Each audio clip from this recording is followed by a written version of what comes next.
From Boston, Massachusetts, to Adelaide, Australia, and everywhere in between. Talking local and national sports and just about anything discussed in a tavern. Broadcasting from South Lyon, Michigan. Welcome to Easy Speak at Speakeasy 330 with your hosts, Rich and Tom. What up, fellas? What up? What up? How you guys doing today? Divisional playoff Sunday, or Saturday, I should say. Divisional weekend. Exciting. Yeah. Whose dogs are those? Whose dog is that in the background? That is Mr. Clyde. Max. No, it ain't Clyde. Touch it. Who let the dogs out? Who? So hold on, I'm having a Wouldn't you problem. know? Soon as we go live, the dogs start barking. Oh yeah, that's Let Clyde's the in here. dogs out. Clyde's in here next to me and laying down after he got done shredding the couch while I was gone. Did you use all that Vagisil? What's that? Did you use all that Vagisil? The Vagisil. Yeah. Are you talking to me? Hey, you know what's nice about this, Tom? I'll tell you what's nice about it. Ready? You ready for it? You ready? Oh! Hey! You start talking Camera shit, we'll one? just get rid of you. Camera on? We'll just Camera get two. rid of you. Camera one? So anyway, we'll bring JP back in. So we don't want to feel left out. What's up, JP? How you doing, bud? Long time I'm no good, see. man. I'm ready for fucking Superwild car weekend is in the past. It's Saturday. It's divisional round. I'm pumped up. I'm ready to go. Ready to eat some chicken. 4 awesome games this weekend. I mean, each one of them should be, a good battle to the end, and I think we're up for a good treat. Another good weekend. Yes.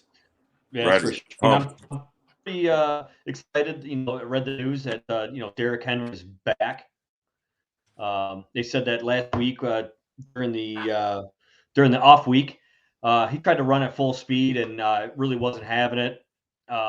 Still kind of tender. He's got a metal plate in his foot. I heard he's looked great in practice. Yeah, so this week, whatever, he came back and he looked really good. And they're expecting him to, be a heavy part of what they're doing and impact. So that's always good to see. What about Cam Akers last week? My God. 6 months removed from an Achilles injury. That's impressive. That's unbelievable. Yeah. And I think, to be honest with you, him being back last week, I think was definitely the key to the Rams' Stafford only success. thrown the ball 17 times. You know what? If you only got to throw the ball 17 times and you got two passing touchdowns and a rushing touchdown from your quarterback, Right.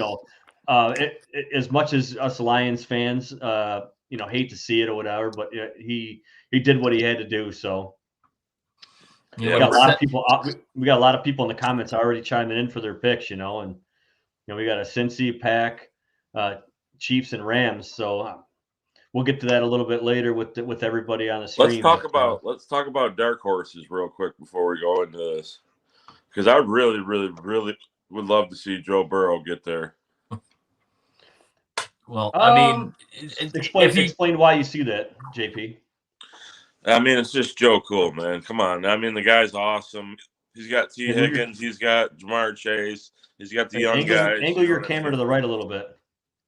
There we go. There we go. Hey. Only want to see your biceps. But you got T. Higgins, you got Jamar Chase, you got the young guys. Everybody's under 23 years old. They're a fun team. You'd love to see it.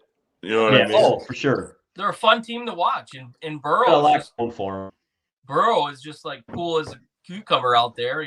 Nothing phases him, and then even his interviews after the game, he's Joe Cool. He's just calm and collected, and it's good for the NFL to have the next face. You got Stafford and Brady going up against each other, and then the next crew of faces of the NFL are in there now too. So it's exciting. I got a hot take on that Bills Chiefs game, but we'll get to that. We'll get to that. All right, we'll get to that. Yeah, I like your hot takes. Hot takes. So Derrick Henry coming back, that's going to be good. It's definitely going to be good. It's going to give Cincinnati a little bit of trouble on the defensive side of the ball. But however, I still think I'm with you, JP. I think Joe Burrow, he has it. I think with everybody that he's got surrounded him on the offensive side of the ball, I think they're going to get it done. On the defensive side of the ball, I figure if they can contain Derrick Henry, but still, granted, unhealthy Derrick Henry. He's been removed after week 8. He was out on week 8, right? And we talked before the show. Been out since Halloween. Yeah. So in week 8, we talked prior to the show. In that 8 weeks, he had 937 rushing yards or some crazy stat like that. Derrick Henry has been out that long, and he was still leading the league in rushing like 3 weeks after he was out, 4 weeks. Yep. I think the key in this game for Cincinnati is Henry's the type of back that seems to get better as the game goes on. So containing him early on, I don't see it being a big problem for Cincinnati. It's the fourth quarter. How much Cincinnati's run stuffer is out. He's done. Yeah. So which is tough. You're going to have to bring in, the linebackers to cover and you keep your safety up, which is really good for, throwing the ball. But you got to hope to contain him late fourth quarter when the game's on the line. What is that, Rich? Somebody posted. I don't know. So that's to me, that's the key. If you can contain him in the fourth quarter. Now, what kind of game shape is he going to be in? He's been out since week 8. So is he going to be? He'll be a gamer. Be ready to play. He'll be a gamer. So yeah, it to me it comes down to Tannehill if he doesn't make any mistakes. Well, it comes down to me for AJ Brown. Is he going to make plays? Is Julio going to make plays? Well, Julio only had 1 touchdown in the regular season, so he's going to have to produce. It's playoff time. Right. So got to grind it. Got to grind. This is what you brought. This is what he came to Tennessee for. We'll see what happens. Mm-hmm. Yeah. So they're the number 1 seed. So they're going to have to show something. I don't believe they're the best number 1 seed we've ever seen. I think they're somewhat fraudulent in a way that but they got lucky at the right time. But I believe in Mike Vrabel. Well, yeah, he pushes the right buttons, and he's a great coach. He's a coach of the year candidate, and they're going to have the home crowd, which is going to help them, and so. We'll see. To start the weekend is always good. That game, what's that? Home cooking is always good. It helps. It definitely helps. Yeah. All right, so the next game we got Kansas City Chiefs and the Buffalo Bills. Hot takes, baby. Hot takes. So I tell you right now, if Josh Allen plays like he played last week, and he will, it's going to be very hard for any team to stop him on their way to the Super Bowl. Let me tell you something, Rich. All right, let's hear it. I got the Bills. And you want to know why? Devin Singletary, the run game, Allen throwing the ball 30 times a game. I love the Bills. And Willie Gay shouldn't be in the game, shouldn't be playing anyways. But, yeah, I got the Bills. I love the Bills in this game. I'm going to bet on the Bills. I'm going to put some money on it. What's your hot take? That's the Bills. That's my hot take. That's your hot take? You put betting for the team that went into Kansas City earlier this year and Frog stopped them? Yeah. To me. That's my hot take. I'm taking the Bills. Kansas City, they whooped on Pittsburgh, but Pittsburgh, come on, guys. It was a participation trophy for them to be there. I think that the Bills are ready and poised. And they're going to get revenge from last year's playoff game. I love the Bills. Hey, are you all right, JP? No. Okay. You're hiccuping a lot. You're hiccuping a lot. I might have got drunk last night. I don't know. Well, it sounds like you started off this morning with it, too. But I drank a bottle of champagne when I got home. Oh, fuck. So that's probably why you're all bubbly, huh? Yeah, a little bubbly. Okay. Yeah. So, So let's, I didn't submit picks. Drew, who's normally on the show with us, started at the beginning of the year. Unfortunately, he couldn't be on today. He's got some house obligations that he's taking care of. We do have the OGs. JP hasn't been back in a while, so like I said, it was good to see you. So we got my pick for the one. I'm gonna take Cincinnati. I'm gonna take Cincinnati over Tennessee. And then for this next one, Kansas City and Buffalo, I'm with you, JP. I think Buffalo has it. I just think that I think they're going to be able to lock in at Arrowhead. Yes, I think they're going to be able to lock in and take care of business. Tom, who do you got? I like Buffalo here. I think you look at last year, the way that game ended. Steph Diggs on the field, watching the celebration. I think a lot of players look at that and they use that as fuel. Buffalo has pretty much a complete team. You like their defense here. I think defensively they match up well against Kansas City, and they'll be able to hold Kelce back. And that's the key to this game, in my opinion. You got to contain Travis Kelce. Not many teams can do that. I think Buffalo has the safety presence in their defense to be able to do that. Point for point, I think we're looking at a high-scoring game here. So even offensively, they match up well. Let me ask Allen you guys. has the ability to run and throw. Go ahead. Over under 57.5. Under.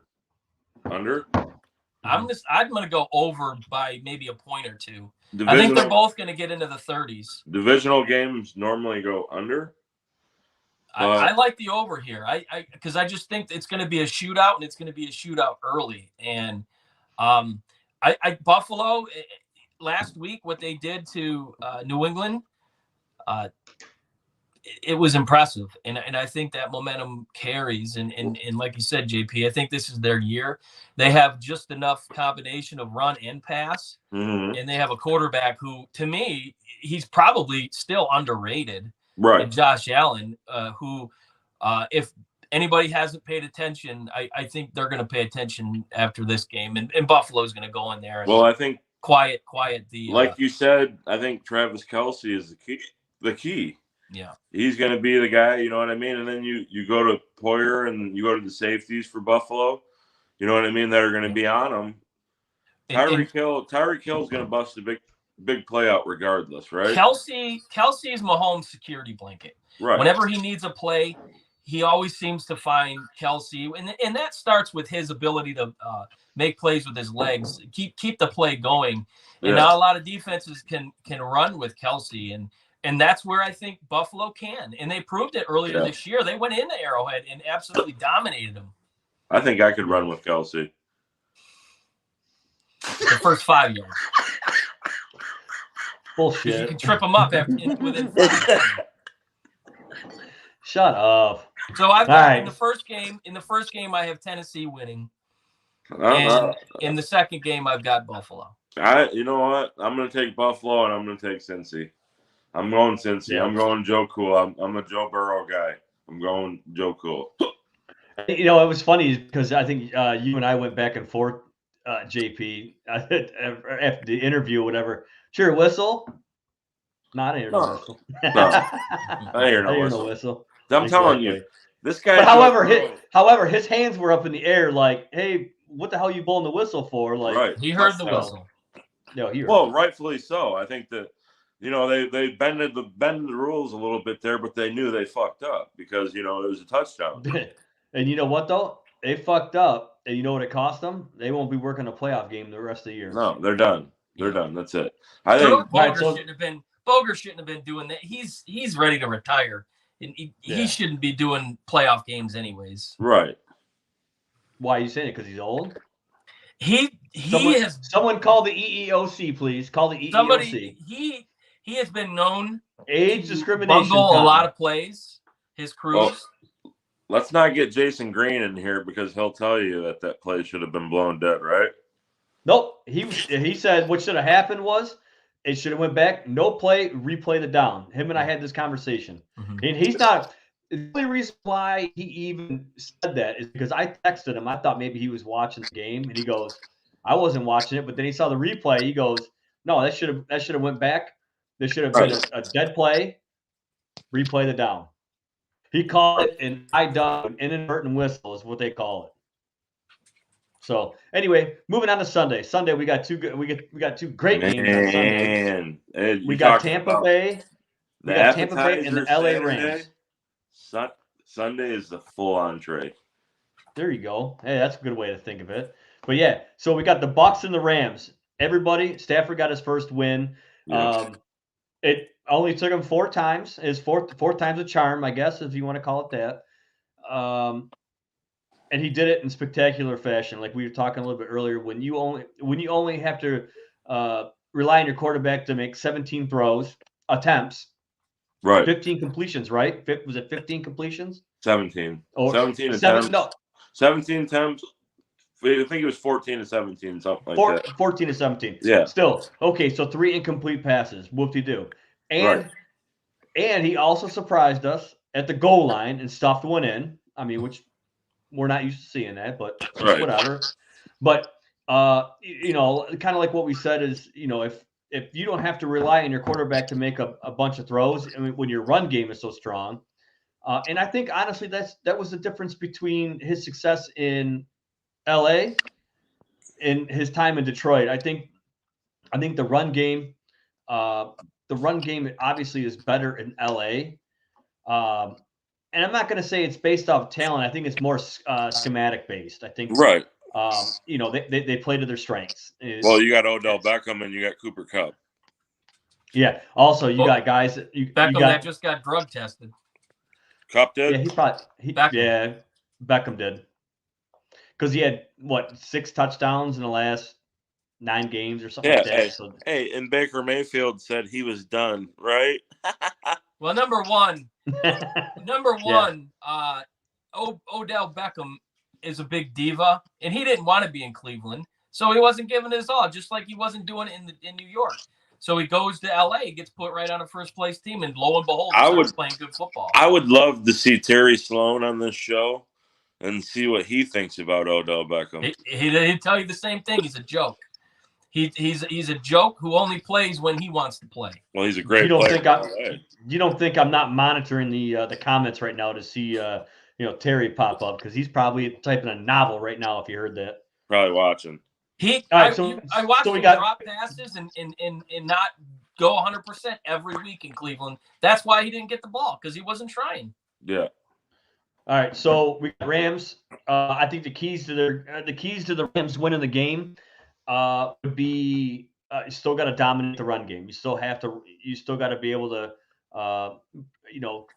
take control of the ground game for sure, and then only rely on Stafford to only 20 passes max. If they get behind early, it might be a tough day for the Rams. I think if they can come out, get the first score, get some points on the board, get ahead of the game, I think that's gonna pay dividends in the end for them. So my pick is the Rams. I think that Aaron Donald and Von Miller got to get after Brady, and the key here is Tristan Wirfs and it's Jensen. Are they going to play? They're both questionable right now, right? Who'd you say? Jensen's going to play. Tristan he came back Wirfs last week. and Jensen are both all-pro offensive linemen. So I think Wirfs is out. Yeah, I think they said he was out. Well, so you got to keep him clean, right? And playoff Lenny's back this week. But come on, guys, we're not going to make a living going against Tom Brady. He always finds a way to do it. So in this game, Tampa Bay. Ooh. Yeah, I mean, like you said, JP, I think the key is if you got to keep Brady upright. Their defense is people don't talk about Tampa's defense enough. You got Shaq Barrett, you got Pierre Paul. You know what I mean? You got Winfield in the back.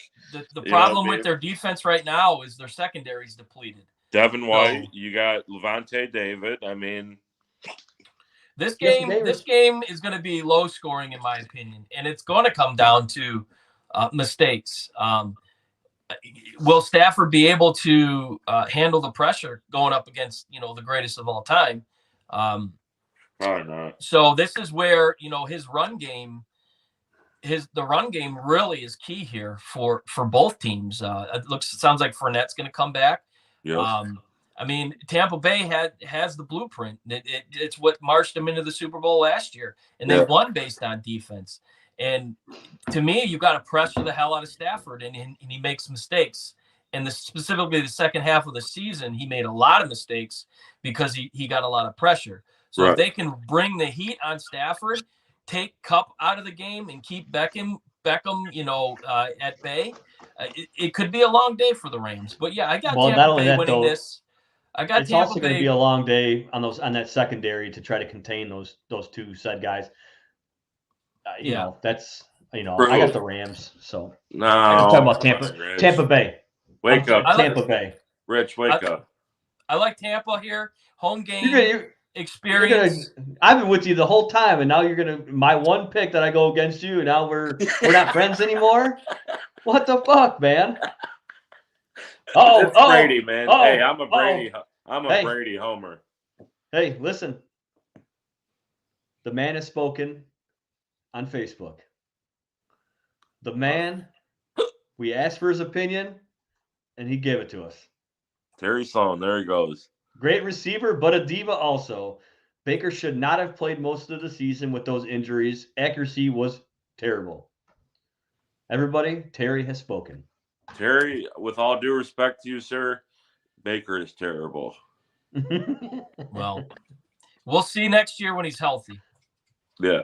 Well, he was playing on one arm and one leg. I understand that angle that you're going there, sir. All right. Hey, listen, let's not talk about teams that are not in the playoffs right now. Let's keep moving are in the playoffs. So straight line. And then just so you guys know, Drew has picked the Rams as well. So of course. he went to the LA game and came back a Rams fan. So shit, he was wearing his Cooper Kupp jersey. Drew might be the ultimate bandwagon fan that I've ever met in my life. I think Drew is. Oh, come on, guy. Hey, don't pick on the guy when he's not here to defend himself. So come on. Well, all right, so next game we got he knows it. So the next game we got here, we got Green Bay and San Francisco 49ers. Bosa has cleared concussion protocol. Yep. JP, what do you got in this game? You want to know what? You got Bosa, you got Warner, both cleared to play. In Lambeau, it's going to be 15 degrees. Yeah, I'll take the pack. I think it'll be a lot colder than that. Give me the pack. I think it's the last ride. It's the last ride for Devontae Adams, the last ride for Aaron Rodgers. It's going to be too much for them, for San Francisco to handle. Again, games come down to who makes mistakes. Rodgers doesn't make mistakes. He does not turn the ball over. No. Jimmy G last week almost cost him the game because he turned the ball over in the fourth quarter. With that being said, I think San Francisco matches up really well, specifically on the defensive side of the ball. Yes. And having Bosa on that end it is going to definitely make Aaron Rodgers very uneasy. And this is a game where you're going to have to really rely on. Well, isn't Bakhtiari back? Bakhtiari, it's not a given if he's going to play. He hasn't felt really good from what I've understood. Well, if Bakhtiari's back, then you. But that's the other side. They'll put Bosa. They'll flip Bosa back and forth. Right. So Rodgers is going to be running around back there, and it's going to be a lot of quick plays, a lot of quick crossing plays, a lot of draws up the middle. But ultimately, Rodgers just doesn't make mistakes, and he wins at home in the cold. His record in games under 32 degrees is ridiculous. Yeah. And again, I agree with you. This is the last ride. I think he's got a chip on his shoulders, and he wants to prove that he is the best. And he's going to come out and they're going to get it done. Another low-scoring game, maybe a 24-17 final. So, but I like the pack here. Hot take, but not hot. Devontae Adams won't be in Green Bay next year. No. I can't wait to see who he pairs up with. Maybe him and Russell Wilson will go somewhere together after Rodgers retires. Well, Rodgers isn't retiring. He's going to Denver. Okay. All right. Frank Gallagher. So the last Frank Gallagher. So the last so you guys were asking about him. He's listed as questionable for tomorrow. They said that they said that he's practiced during the week this week, and Wednesday full practice. Thursday was more of a load management day. So, but they said that they list him as questionable against it. So I guess we probably, if he is a go, we won't know till Sunday. Yeah. And he ain't. We won't know till Sunday around. If 10. he's questionable, he's not going to be effective against Bosa anyway. Yeah, they could be just saying that too. I mean, there's a lot of chess at play when it comes to the playoffs. Right. Yeah. So my pick for this, it is hard to go against Aaron Rodgers, and it is also hard to go against Aaron Rodgers in Green Bay in sub freezing temperatures. Is it hard to go against Aaron Rodgers though? He's only won one Super Bowl. Yeah, but still. However, Aaron Rodgers has not won he has not. He's like 0-3, I think, against the 49ers in playoffs. Yeah. So. Well, we don't have Colin Kaepernick no more. Yeah. Well, I'm going to go against the grain here with you guys, and I know I'm going to catch a bunch of shit for it. San Fran. I'm going to take San Francisco in this game. It's not a bad pick. It's not. I honestly think their running game. They're healthy. Not a terrible pick, Rich. Their running game is good. Debo gives you so much flexibility on the outside in the backfield. One of my favorite players in the league. And here's another thing. Yep. They're winning, and Kittle has been a non-factor the last probably month of the season because of Debo. He's been a decoy. Mm-hmm. Yep. I mean, that factors into the offense. Maybe he was teaching Hawkinson that this year, maybe just to be a decoy. Yeah. How to disappear and get a big paycheck. How to disappear, right? So yeah, I'm taking San Francisco on that one, just because I think tomorrow is going to be Aaron Rodgers' last ride in Green Bay, and I think he's worn out his welcome in Green Bay. Fair. So that's fair. That's my hot take on it, JP. Okay. So we got some other news going on in the NFL. We're still waiting to hear what's going to happen in Los Angeles, or not Los Angeles, Las Vegas. Do they go after Harbaugh? Do they stay put? Because I heard today that Harbaugh has had an offer on his desk from the University of Michigan that was more incentive heavy of a contract, but he hit all the matrix and all the goals in that it would have made him the third highest paid coach in college football. But I hear he's also waiting to see what happens with what Vegas does. I think if Vegas offers him a spot, he's going to make that jump. However, the players in Las Vegas have really pulled. They want Bisaccia. They want Bisaccia to stay I around. think Bisaccia, you got to go with the momentum. And with everything given that they went through this year with Ruggs and Gruden, you know what I mean? For him to lead them to the playoffs, I think you got to build off the momentum.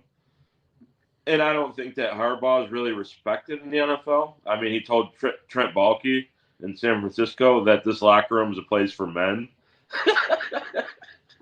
I don't think that he's very respected in a lot of circles. I think he's coming back to Michigan. I think it's all smoke for his contract, personally. Well, he just hired Mike Elston from Notre Dame. He's on the road. You know what I mean? Recruiting. He is recruiting. Pick, actually.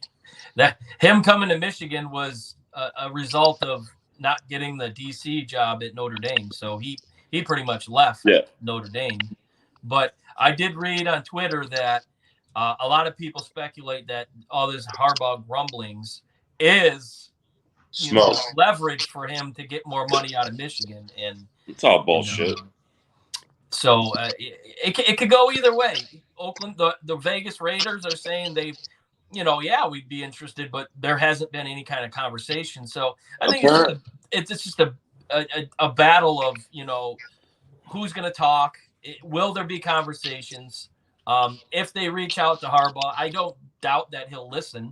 But for me, to get Michigan where they're at right now and then leave, I don't think it's good timing for him to go back to the NFL. Apparently, he has a relationship with the Davis family. The Davis family, yeah. He's really close. If he goes there, he needs to cut his hair a bowl cut like Mark Davis. Yeah. Yeah. I mean, Mark Davis looks like he's straight out of Star Trek. I mean, but hey, I'm gonna mute you, okay? When you're a billionaire, you can wear your hair whatever the way you want. Right. When you're a billionaire. All right. So then, with the coachings and stuff like that, interviews going on. Josh McCown has interviewed with the Texans. That's crazy. Yeah, he's been coaching the high school ranks right now. But according to what they say that he is he's the front runner. He's the front runner for that job. They love him because his ability to control the quarterback room. They've reached out to other teams that he's played on, and he's played on a lot. And everyone said the same thing. He had control of the quarterback room. He was essentially a second coach on the field for a lot of those guys. And what does the one thing the Texans really need? They need quarterbacking to help them. They need a quarterback. So. Is Davis Mills their quarterback? I mean, don't be surprised if they go with Watson this year. I mean, they're paying him like $30-something million to sit out. I'll go with Watson all day. You have to. You have to, and that's the rules. That's why you bring in a new coaching staff, and you start fresh. And I think it's a no-brainer. Absolutely, you got to. Mm-hmm. Mr. Martindale, we'll call him Wink. Yeah, fired as the defensive coordinator with the Ravens. That was a surprise. Do you think he'll end up anywhere this year? Or he's always on the list of coordinators that should get a look. I don't think he will, because a lot of teams are going more offensive-minded coaches. Because look at Denver, look at a lot of these other teams that went defensive. The Jets, they went defense, and it just doesn't pan out. So I think a lot of teams are. Hey, hold on. The Jets won more games than the Lions did. Well, that's not saying much, but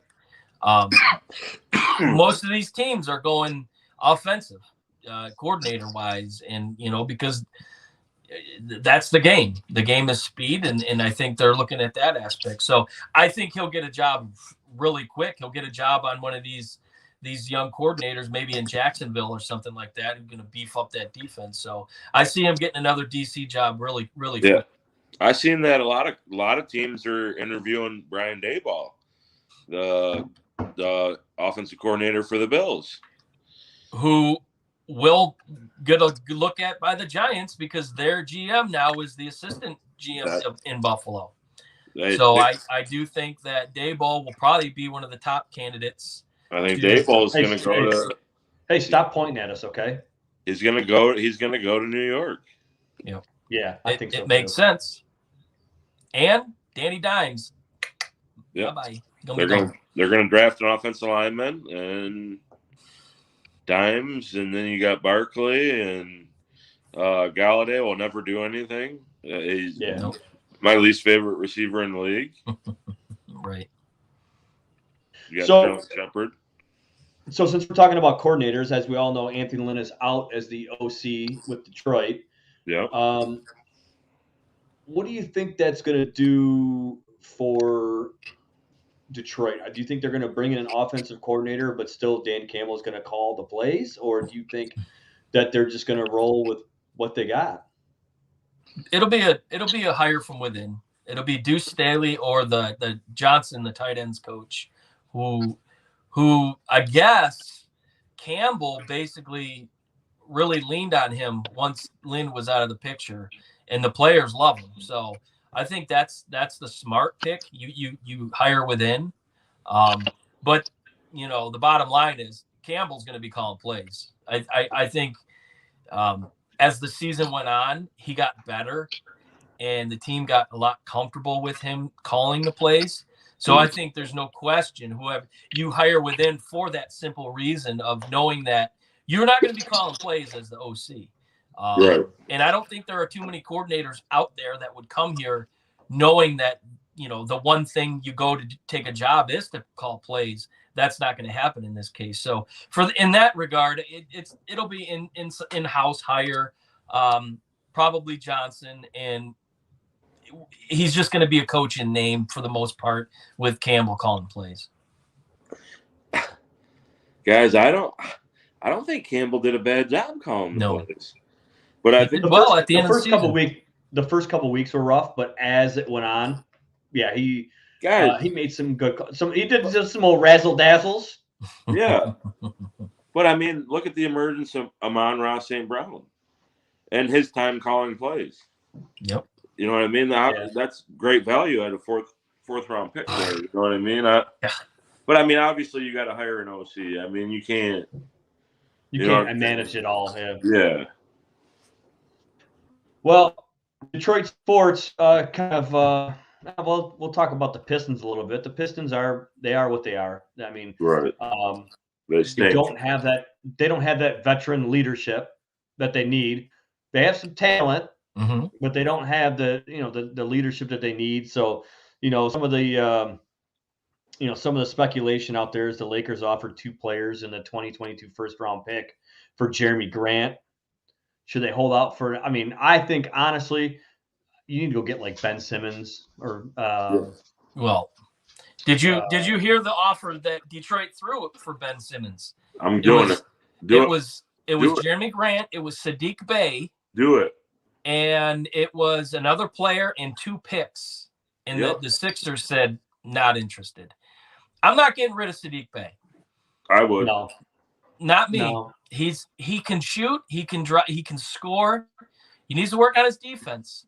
But that's a player with Cade Cunningham. You can build off that. You can really build off that. And I'm not getting rid of a key piece of the young puzzle here to get a player that you got a guy who stopped shooting the ball at the second half of last season.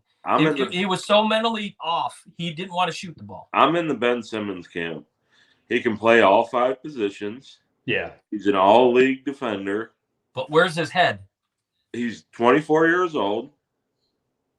He's in a bad place. Yeah, we brought Rasheed Wallace here. Where was his head at? Yeah, we won an NBA title.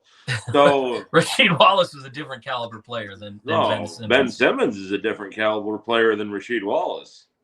Yeah, I agree with you, JP. Ben Simmons can play every spot on the court and plays it well. He's a very versatile player that you could slot in. You can slot him in different scenarios. Right. He can play the PG. He can play the power forward. That opens up some flexibility for them to Philly. Why do they not want him on the court? Because Doc Rivers is an egotistical asshole, and he always has been. Yeah. Did you hear his? Somebody asked him a question yesterday, and he flipped out. He's like, you wouldn't ask what the hell is his name from San Antonio? You wouldn't ask him that question. Why are you? I earned this. It's like, speaking of flipping out, pump the brakes, dude.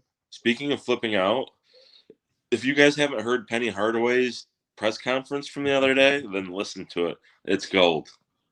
Is it really? Oh, he went the fuck off on the media. And basically I'm gonna try to pull it up. Basically said, don't come at me, bro. No, I think Philly's problem is they, a lot like the Lakers. They got a lot of talent. They got a lot of ego. They don't have the right coach. Right. And their GM is a disgrace as well. Daryl Morey, who got ran out of Houston, he's a big problem. And I think most teams, if given that offer, they're going to jump all over it. I think Morley's going to find out real quick that there isn't much of a market for Ben Simmons, or there would have been more offers, and he may not play in the league this year. But for me, you don't make that move as a Pistons. I think you're taking a step in the wrong direction. Yeah, I think he'd be. Here's another thing, JP. Rasheed Wallace, who was the coach? Who was the coach in Detroit? Larry Brown, one of the top 3 greatest coaches in the history of basketball. Dwayne Casey is not Larry Brown. He won't be able to contain Ben Simmons. I think Dwayne Casey's undervalued. I think he will. You know what I mean? I think the guy wants to play. You know what I mean? And he's sat out the whole season. He needs a new start. I mean, you got Joel Embiid bashing you in the media. Well, he needs out of Philly. I mean? He needs out of Philly, but they got to be willing to make offers that make sense. And that's a tough Philadelphia market anyway. You know what I mean? It's especially the basketball team. Yeah, it's up there. You know, with the Eagles and the Sixers. I mean, that's a tough market to play. It's like a New York market. It's if you don't win out, those fans are gonna implode on you, and they do, and they've imploded on Simmons. He'll never play another game in Philly, and the smart move for both teams, for both parties, is for them to just move on from him, get rid of him. Hey, I got the Penny Hardaway up here, dude. So I'm gonna play it right now. Faith that you can get this done at Memphis. In the first half like that, when it's unfolding, is it embarrassing? And I think the one thing I can say to this media, because this media gets kind of fucked up sometimes when it comes to me, we don't have our full roster. Y'all know we don't have our full roster. Stop asking me stupid fucking questions about if I feel like I can do something. If I had my roster like they did, then I feel like I can do whatever I want to do. I'm coaching really hard. My boys are playing really hard. I'm not embarrassed about nothing. We have 4 freshmen starting. Y'all need to act like it. Act like we got 17 to 18 and 19-year-olds out here trying to learn how to play against 22, 23, and 24-year-old guys. Come on, man. Stop disrespecting me, bro. Like, don't do that. I work too fucking hard. I work way too hard for that. Y'all write all these bullshit articles about me, and all I do is work. We got young kids on the floor. They got young kids on the floor.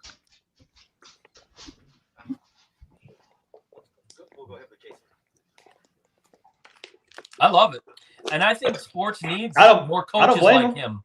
Sports needs more coaches. The coach speak is bull to me. Let's hear what you have to say. Who cares if you're going to get fined or not? I think that's passion. I think players will react to that. It's a PR move. Yeah, exactly, and I love it.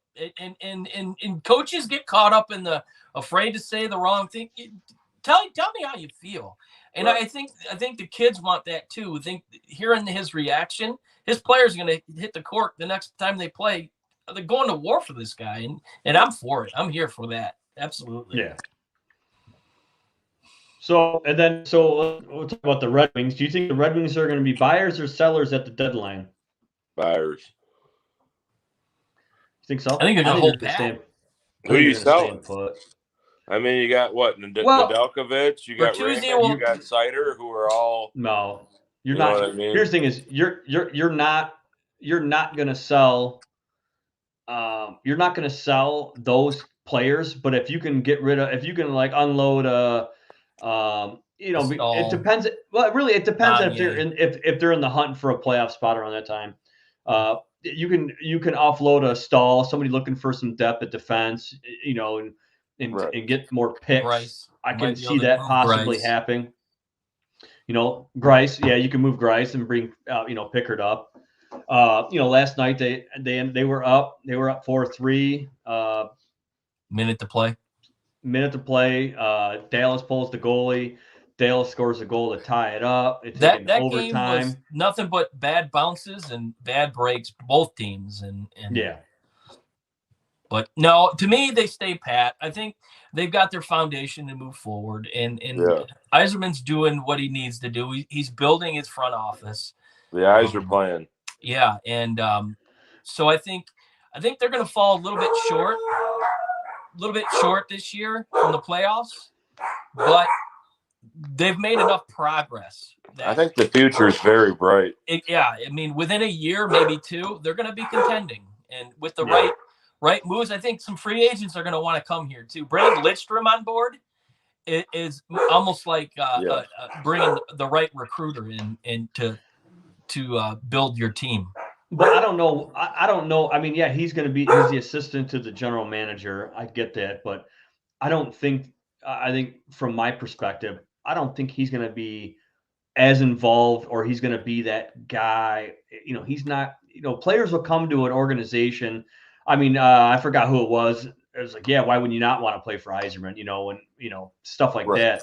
I get that, but a lot of these younger guys, they're going to look at, who's going to be the coach, who's going to be the guy who's going to be, leading the charge with the team.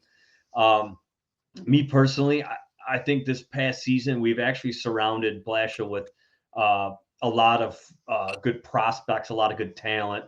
I just have a hard time believing that the system that he's implementing and that he's working is just not, it's not working for the NHL style game. Yeah, they're a very young team, and he's been known to work great with younger players. And he's an accomplished, he's an accomplished coach. I mean, I'm not going to take that away from him. He won the Calder Trophy in the AHL with the Griffins. He mentored a lot of those kids and stuff like that. So, he has a way with that. But you look at Vancouver this year. Vancouver fired their coach. They brought Bruce Burrow in. And I mean, they are, whatever he's doing is working because they've been winning games. Yeah. Another thing to talk about, let's talk about former Red Wings. Ken Holland has got to be on the hot seat in Edmonton right now because Edmonton has you got the top 2 scorers in the league. In the world, And they got absolutely shellacked the other day, 6-1. The best player in the fucking world. They got McDavid and Draisaitl, mm-hmm. And they got Leon Draisaitl. Let's not forget him. That guy puts up mad points. But they got absolutely shellacked, lost 6-1. Fans there were throwing jerseys on the ice because they were so upset. Earlier in the week, I tweeted out the media in Edmonton. I've followed Edmonton for years. And when I mean years, back from when I was a kid, I watched Edmonton. Yeah. Their media is very hard on their players. They will ask questions to their players that are there that they will not ask anybody in the front office. So Leon Draisaitl was asked, a question or whatever, like, what do you got to get better at? And he's like, everything. We need to get better at everything right now. Yeah. And he's like, well, can you, is there one specific thing? He's like, no. Is that coaching? He goes, and he goes, no. And the guy's like, how come you're always pissy with me and everything like that? He's like, dude, I answer your quite and that's one of the things, like the media's boundaries when it comes to an interview. All the guy was looking for was a hot take that he can get him to say something, clickbait, twist a little bit and get the clicks online. But doesn't this remind you of Ovechkin and with the Capitals? I mean, he couldn't get past that, for years. You know what I'm saying? And now they brought in the right coach, and he was best at the time. Ovechkin was the best player in the world. So then you look at Connor McDavid. You know what I mean? And it's kind of a similar situation. Let's get Barry Trotz over there. Let's go. Yeah, he's not leaving. But here's the problem though: is Edmonton is such a small market team. Really, unless they are, a lot of those players are overpaid. I mean, but they have to overpay some of those players to keep them. Well, it's like the Red Wings. Still Canadian hockey. Oh, I know. You know what? I tell you right now, and that is my bucket place to go see a game. Go to Edmonton and see a game at Rogers Center. That's a bucket list of mine. Players aren't going to teams for that in Winnipeg. Anymore. Those are my 2 bucket places. Well, you got to figure Canadian hockey media is like equivalent to Alabama football. You know what I mean? Yes. Like that's all they have, really. Yeah, that's all they got. I mean, players aren't going to teams that have traditions anymore. They're not. Yeah. You see Vegas. You see Florida, you see Carolina, a lot of these teams where, you know, they're not hockey hotbeds, but they're going there. And I mean, the game has changed, and it is tough when you see media attacking players, and players around the league notice that, and they're not going to go there. No. But I think Edmonton has a coaching problem. I think Ken Holland, you know, toward the end of his reign in Detroit, you know, he brought in a lot of bad contracts, and he benefited from having the right people around him. Right. And when they all left, Jimmy Delavano left, and no, you have to think with Ken Holland, you got to understand, he was given a team. You know, he was. Yeah. I mean, they handed him a Stanley Cup team on a platter. As soon as they had the lockout, they went to the salary cap. They had to make some decision like that. In the salary cap era, he could not. Well, he won the cup the first year, but then after that, it was over with. Yeah, but that was the transition between having no salary cap to a salary cap. So he only had to buy out a couple players because they were still working. They gave him like a grace period to work through. Obviously, you still had the core of your team. Yeah. But then after that, it's just kind of been like a downward slide. And here's another thing that they've done is, my personal opinion, I'm actually really surprised, and this is more of a homage to what Yzerman's been doing. But you have to think of previous coaches and in previous general managers. You get a player. I tell you right now, if Ken Holland was still here and Mo Seider and Lucas Raymond were drafted by them, they wouldn't be playing. They would still be in Grand Rapids. Yeah. Facts. Yep. Yzerman came out and played as a 19-year-old kid. Yzerman knows what it takes for those kids to play in the league at a young age like that. He sees that, and he puts them in. What's the kid's name we got from Washington in the trade last year? Oh, Verana. Jacob Verana. He'll be back. He'll be back toward the end of the season. Yeah, he'll be back. He'll be back. I think in February. I think he's slated to come back. So you start talking about Verana. You got Jacob Verana, Bertuzzi. You got Seider. You got Raymond. You got Nedeljkovic.